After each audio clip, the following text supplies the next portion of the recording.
You're watching another edition of Spotlight here on MMA Draft. I'm Frank Trigg, and this week we're talking to Josh Wick, also known Babyface. Like, Wick, seriously, I look at you, and it looks like you're about 7 or 8 years old. Like, how are you fighting? Like, how are you training? I've been doing this forever, man, and I've always got that with the face. Everybody's always asked me, "Hey, how old are you? Are you 12?" But yeah, it's just something that I'm kind of used to by now. So. How good is it for you, bragging rights wise, to go tell all your friends that you just beat up a guy that looked at least twice your age, and he's wondering if you're actually 18 or not? It feels pretty good. I mean, people don't really take me seriously until I punch them, so it's just the way it goes. I'm used to it, so. Now, Josh, I have a couple questions for you. Tommy over at MMA Draft told me that you have the same routine you do every single morning when you get up. Can you explain to the guys at home what that is all about? When I wake up, I do 300 push-ups every morning just to kind of get my metabolism started, and kind of makes it easier. I'm not as groggy after I do my push-ups. So. Is that 300 straight push-ups, or is it? No, I can do about 130 consecutively, but yeah. Wow, that's really good. I'm impressed because I might get like maybe 50 or so in, and I'm done. So it's all about conditioning. If you keep doing it every day, you'll eventually get up there. You know. Well, now you give me a new goal. Thanks for challenging me. I appreciate it. What do you do? What do you do when you can't sleep at night? I also heard you do something special too when you can't sleep at night. You're in bed and you wake up, and all of a sudden you get up and start doing.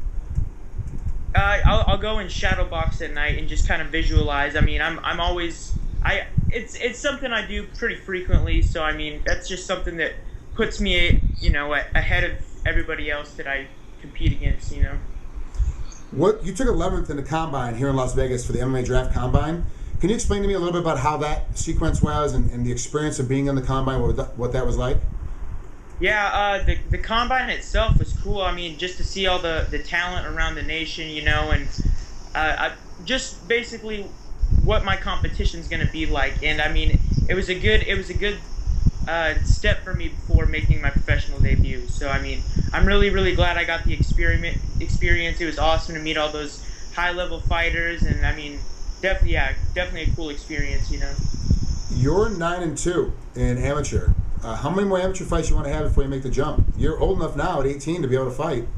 I'm actually making my professional debut in I believe December 14th in Logan, Utah. So what promotion is that for?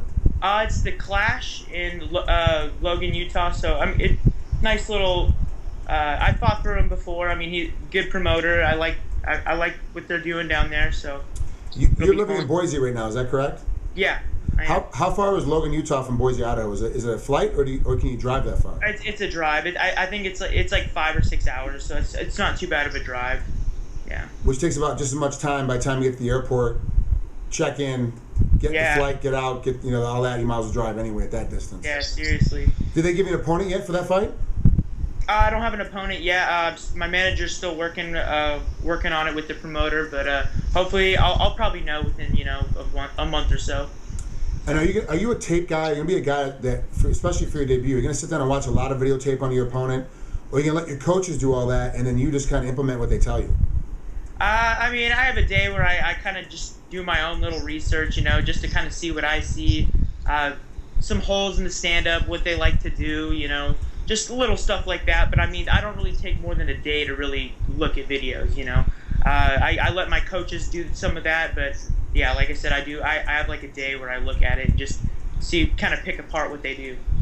You started Taekwondo when you were little, and you wrestled a little bit as well. What is your main forte? Are you more of a grappler, or are you more of a striker?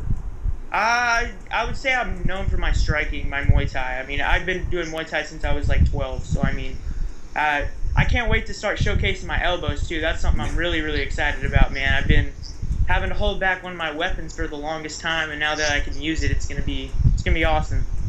So. Well, good luck, Josh. I really appreciate you coming out here, Spotlight, for MMA Draft. Good luck in your fight, December 14th, and I'll be looking for your opponent to kind of see how that pans out. And I'm sure that we'll be talking to you again very soon. Yeah, for sure. Thanks, Frank. Thanks, bud.